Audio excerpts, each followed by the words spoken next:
What's up, guys? My name is Avery Gusto. We're Call the Huddle here, talking Ball State quarterback Drew Plitt before the NFL draft. He threw for 2,500 passing yards, 20 touchdowns total, and 6 interceptions this past year. So, what's up, Drew? How you doing? Doing well, man. I appreciate you having me on. Excited to finally do this. Yeah, no, me too. So I'm going to start off with a few quick questions here to get my fans and everyone else to get to know you. Is that all right? Yeah, absolutely. All right. First off, Jordan or LeBron? LeBron, just because he was, he's so athletic. I think if you put LeBron in Jordan's era, he still dominates. Okay. Yeah, I see that argument a lot, honestly. But, it's also – I think LeBron as an athlete is just crazy, obviously. Yeah. LeBron as an athlete, I think Jordan as a competitor is unmatched. Okay. Drake or Kanye for the next one? I think Drake, he's just so much – he's so versatile. His voice, he can sing or he can rap. He can do both. I think he's just lasted longer right now. Kanye's been up and down recently. So, but I love both. I love Kanye's designer side. I got a lot of his stuff. So I'm gonna go with Drake though. Yeah.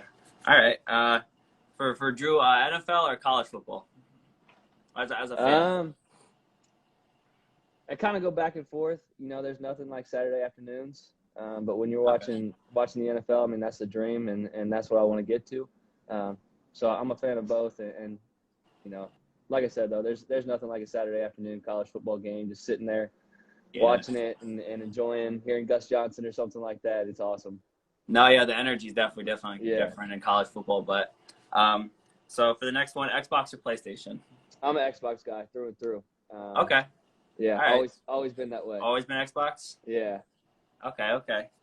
Pizza or wings? Wings. Never beat You're good a wings guy? Yeah, I'm a wings guy. Love pizza, but wings are my go-to. Okay. You can't go wrong either way. Yeah, no, you can't.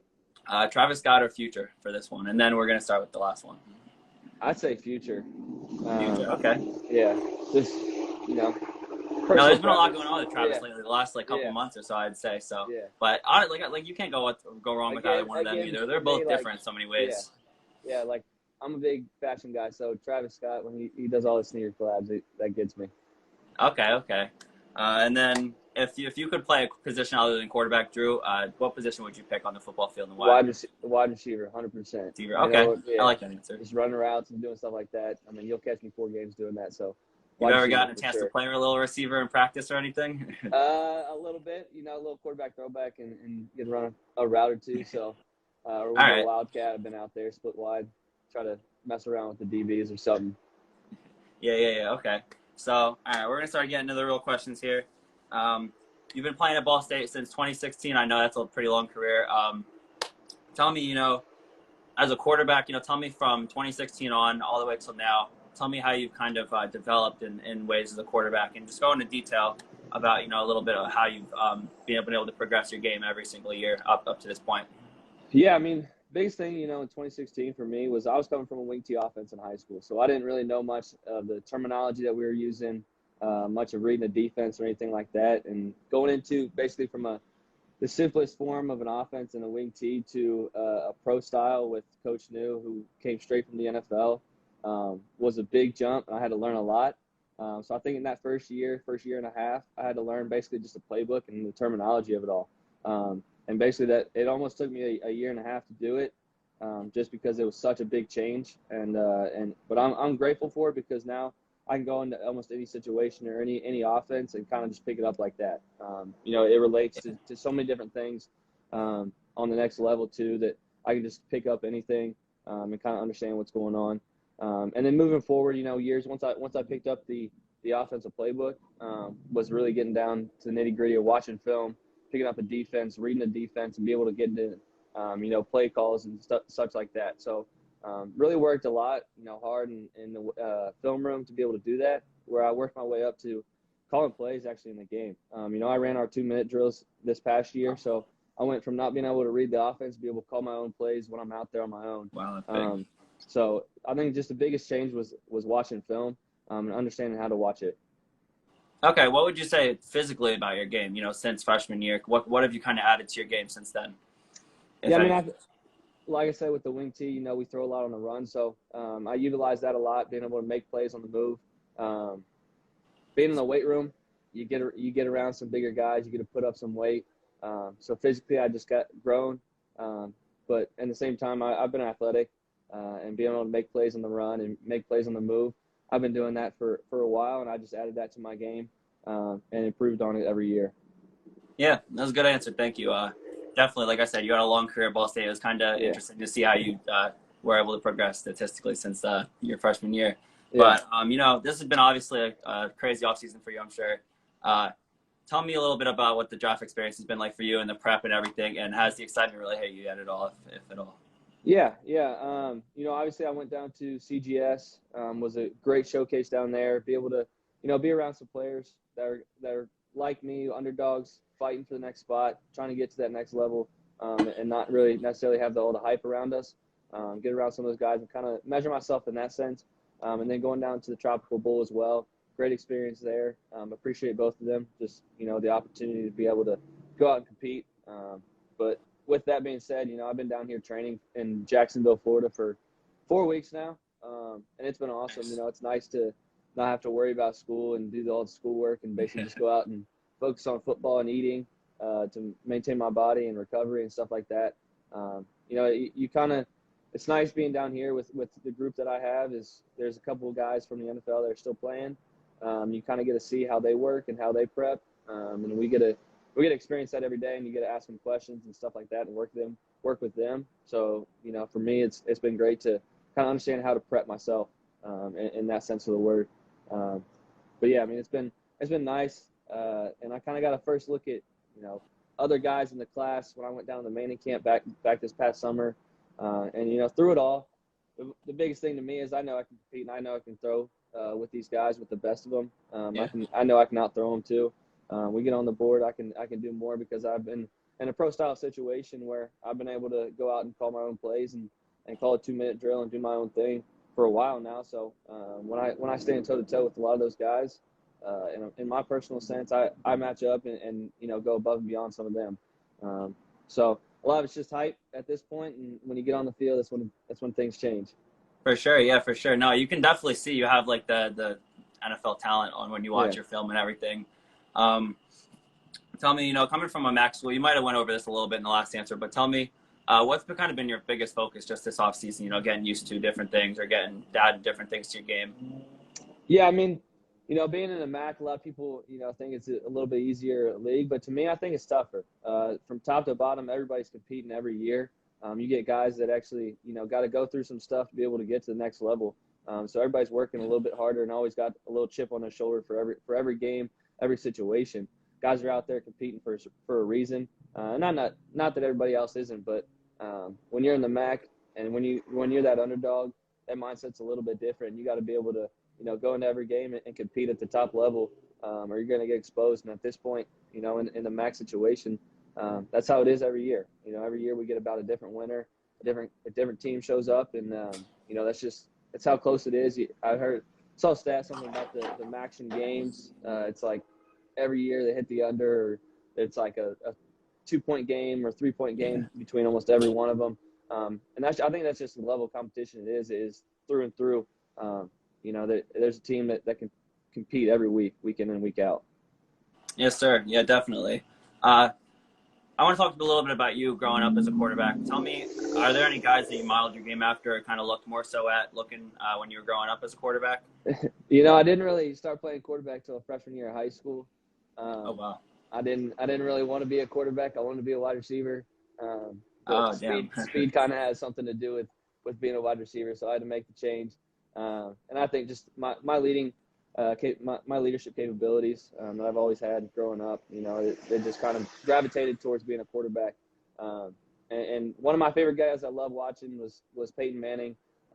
Local, basically 2 hours away. My grandparents are from Indianapolis area, so watching him growing up, and not necessarily that I modeled my game after him, but the way that he led, the way that he played. And then more recently, Tom Brady, just seeing the way that he plays week in and week out, going out there and leading his team. Necessarily, that's kind of what I try to model is the leadership styles more or less than the actual gameplay, because I'm not trying to be a quarterback that's modeled after somebody else. I want to be myself and go out and be the first of me. Yeah, for sure. That's all you can be, man. Is Drew Plitt. Yeah, That's all you got to be. yeah. Uh, so, you guys did win the MAC championship in the last year, 2020. Hmm. Talk to me a little bit about that, and if you actually learned anything about yourself during that whole playoff run, and kind of what that whole experience was like for you personally. Through COVID and the season expectations and everything else. What was that like for you?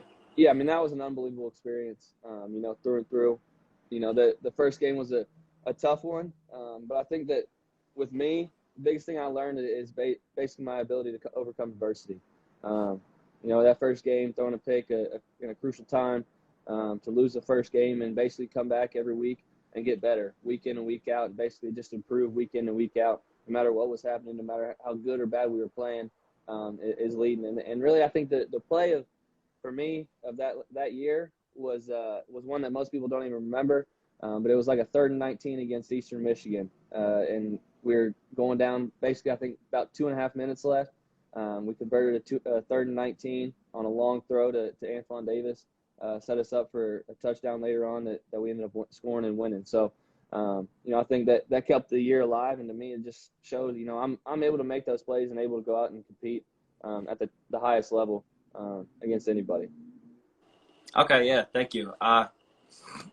So we talked a little bit about earlier about how you played, so long at Ball State. Tell me, was there a certain aspect of the impact that you had on the team of being so experienced, or was there other guys that kind of came to you more, or were the coaches less lenient because of your experience on the team? They weren't really more lenient. It was more they gave us the reins. I think when I first got there, we struggled because leadership was a little bit off. There wasn't really a set group that truly led. And I think that the guys, me and a couple other guys like Bryce Cosby, Brandon Martin, being leaders and naturally wanting to be better. Going from a team in 2017 that was ranked, I think, 128th out of 130 teams or whatever it is, one of the worst teams in the nation, to being ranked at the end of 2020 at 23. It shows a lot to our leadership abilities. We went into that basically after 2017, 2018 year. We struggled, and 2019 kind of was the year that I took over reins of being a full-time quarterback. And my biggest focal point was basically keeping the positive energy around, keeping as many guys as we can in the facility as long as possible. And I think a lot of the guys that were, in that leadership group, like I said, Bryce Cosby, Brandon Martin, testament to them and myself, turning our program around and going from one of the worst to one of the best teams, from 2017 to 2020. I was there to see it through and do that. And I've been, really, really blessed with the opportunities I had. And I can't thank Ball State enough for the opportunities. Yeah, no, it sounds like, throughout your whole career, like you said earlier, you've been had to be a leader and deal with adversity constantly, and that's one of the bigger things that when you get to the next level, a lot of people have to deal with, and that's the type of thing that gives you obviously a lot of that extra.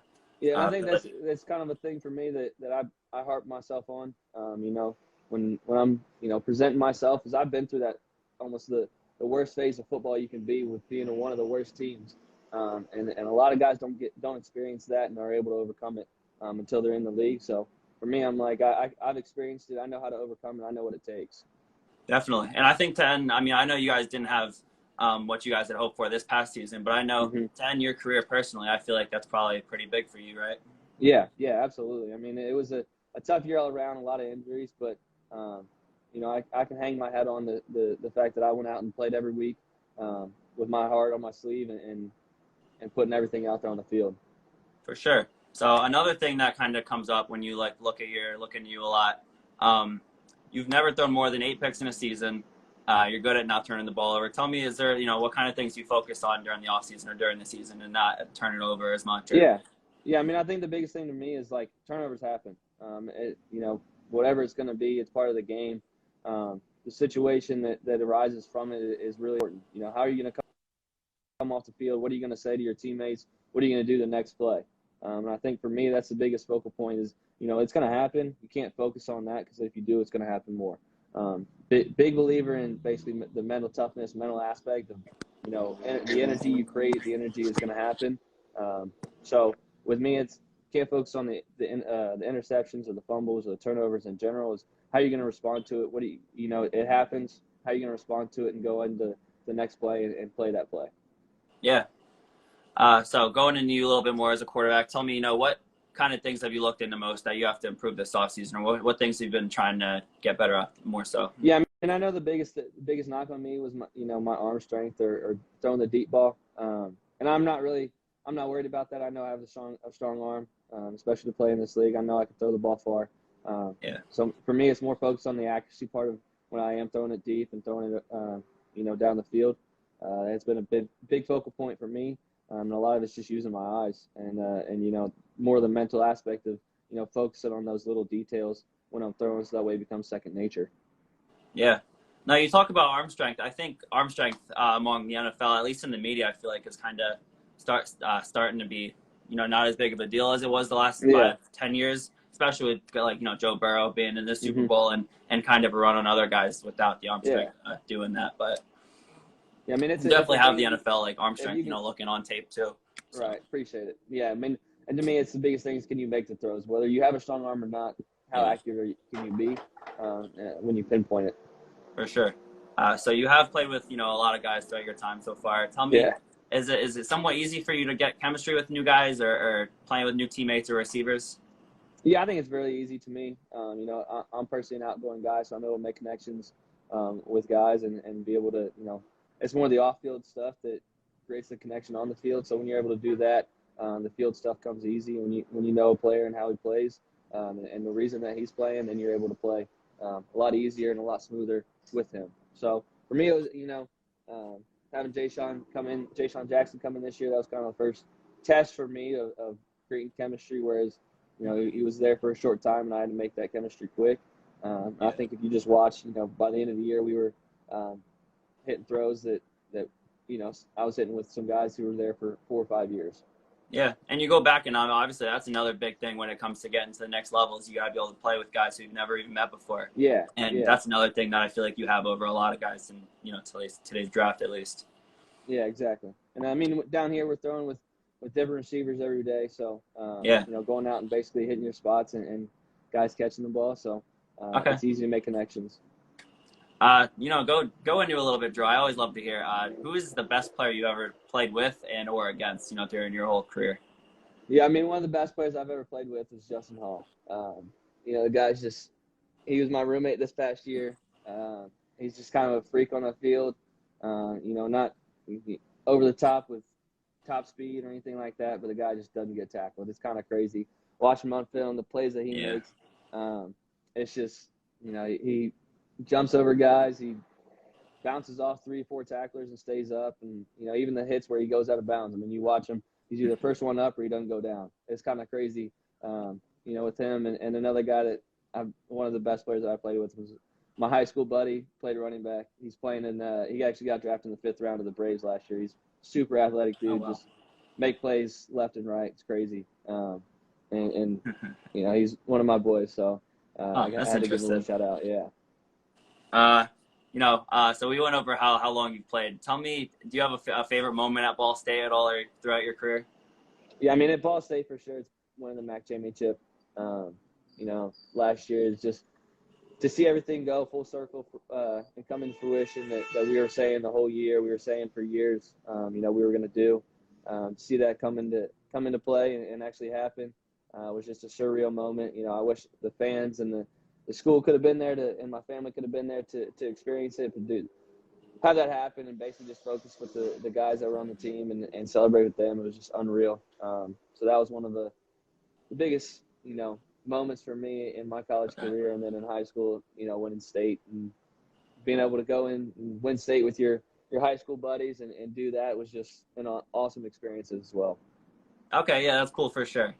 Tell me, I think you've rocked 9 throughout your whole career, right? Yeah, since sophomore year of high school. Okay. Is there a reason that you wear that or just? Yeah, that's my brother's number actually. So I got an older brother, and a younger sister. Me and my brother shared a room and I idolized him. My number is personally 22, but being a quarterback, you got to wear one of the lower digits, and I had to go with 9.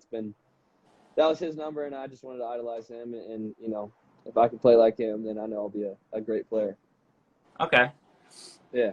So you go through the draft a lot, and obviously there's gonna be a lot of guys that you talk to that don't really know you as well, and you kind of have to give them your game. Tell me, is there what game would you give somebody that has never seen your game before to kind of show them what Drew Plitt's about?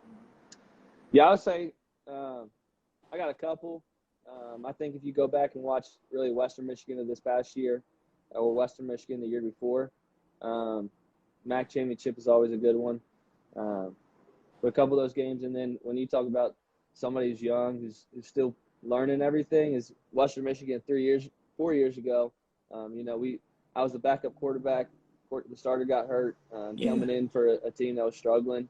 And you watch my leadership for that game and going in and beat a team that was supposed to go to the MAC championship, and we were the bottom of the MAC, is to come in and beat them in OT. I think that just shows my leadership and ability that I actually have. Definitely. And you were coming in as like the fourth string before that season, right? Yeah, the year before that, yeah. What was that kind of like for you, going from that to the start and all of a sudden? Yeah, it was kind of crazy. I wasn't really expecting to play that year. But the biggest thing, like I said, is I was watching film like I was the starter. I was going in and watching 4 or 5 hours every day extra, preparing like I was going to be the one playing, even if I wasn't. That was even when I was a fourth stringer, all the way up till I was starting. I was doing that, just getting into the mindset of being a starter. When you start believing it, it's kind of one of those things that comes into fruition. And like I said, that those mental vibes, when you start creating it, it'll happen. And it was a tough spot we were in, but to be able to come in and play, I think there was a lot of energy that as soon as I went in, the energy that I bring kind of resonated with the team. Okay, yeah, for sure. I'm gonna do one or two more before we start to wrap it up. Obviously you still have a lot of this off season left, but tell me what are you looking forward to most so far this off season? Yeah, I mean, I'm looking forward to my pro day. Go out and show everybody what I'm able to do. What day is that? It's March 28th. Okay. So late March. I'll be back up at Ball State and doing my pro day, and the way I've been throwing down here, I'm gonna go in there and kind of turn some heads, get some people talking, and that's what I plan on doing. That way I can get some invites to some of the teams and start showing them what I can do on the board too. For sure. No, I'm looking forward to seeing that too, man. Thank you. I want to hear, what was your NFL team growing up? Bengals. Cincinnati. I grew up in the Cincinnati area. So. Oh, the Bengals. Wow. Yeah.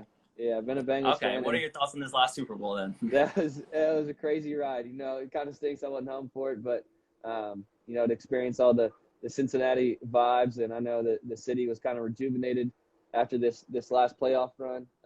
And the nice thing is that I'm excited for Joe Burrow. I'm excited for the team to be able to do what they were able to do, and I know they'll be competing every year now for that AFC spot. I believe they can do it again. But moving forward, whatever team picks me, that's good. That's going to be my team from then on out. So for sure, that's a good answer. All right, well, I appreciate you coming on, Drew. I appreciate you taking the time out of your day to come on and talk to me. It was great. Yeah, man, I appreciate you having me on here. It was a blast. Appreciate you working around the schedule, and sorry for the mix up the first time. I'll be rooting for you a lot this offseason, Drew. Good luck with everything. I appreciate it. Thank you. All right. See you, man. I appreciate it.